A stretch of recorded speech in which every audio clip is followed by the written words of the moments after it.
Hey, happy Sunday. I thought I'd share another weekend rant based on this last week's engagement. So I engage with companies $2 to $100 million, and I help them with advisory, sales infrastructure, and developing sales. And one of the things I've noticed as a trend is that the normal B2B lead generation hasn't been nearly as effective, certainly in the last 4 to 6 quarters. And folks are starting to, I don't say freak out, but certainly they recognize they have a problem and they're doing things to try and work through those problems. That's a positive side of this.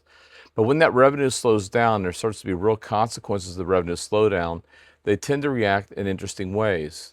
They feel that, for example, hey, let's hire another salesperson. Let's try a new market, some different marketing, more money on marketing. All those things may be true, but revenue is a system. So the first question I'd ask them is, what market are you focused on? How did you determine what this market is and that that market understands your messaging? Do you have that part down, right? Things do shift. In other words, a market that was successful a year or two ago may not be the right market to be focused on now, right? So we've talked about this before with ideal customer profile and looking at the market, those type of things. Then you look at your go-to-market approach. So now you've got this sales team that's trying to go to market, and is their approach aligned? Do they have the tools they need? Are they targeting the right targets? Are they getting the right support from the company to go and approach the marketplace?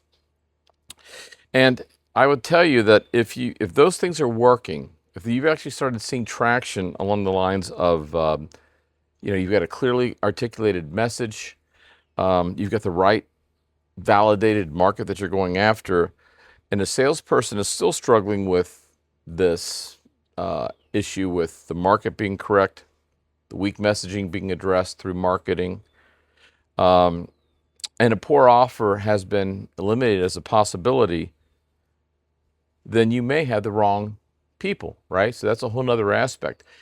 It's a lot harder to look like a good salesperson when the market isn't giving you tailwinds, right? Think about real estate in Austin. That's where I live. A few years ago, you'd be hard pressed not to be a successful real estate agent. It's a lot tougher the last few years, right?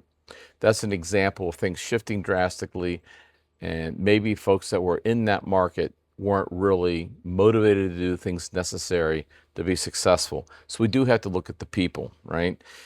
And then finally, if those things are all in check, you have the right people, the right offering, the right market, etc.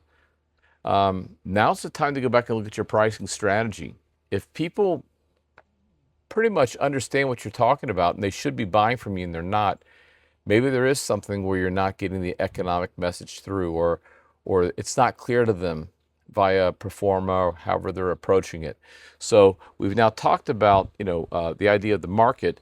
We've talked a little about the process, the people, the pricing. We need to look at all those things, figuring out where the system is broken before you start putting a lot of effort into fixing it. So what you have isn't working. That's when you need somebody like myself that's seen a lot of these different scenarios, a lot of different domains, a lot of different maturity or lack of maturity in companies, depending on whatever it is. Sometimes it's just as simple as having a dialogue, myself with a CEO or a leader. That's called advisory. Sometimes it's more in depth where we're doing an analysis, figuring out exactly where the company is and where we have opportunity, and then building the infrastructure necessary to be executing on that.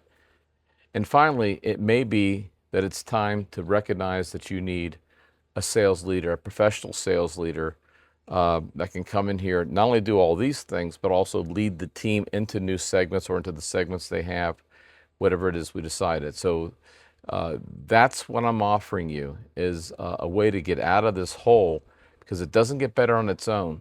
And there's no indication, if you watch the news, that things are headed in the right trajectory. We're going into some headwinds here, and we need to get in front of it. And it's not too late to make this year count.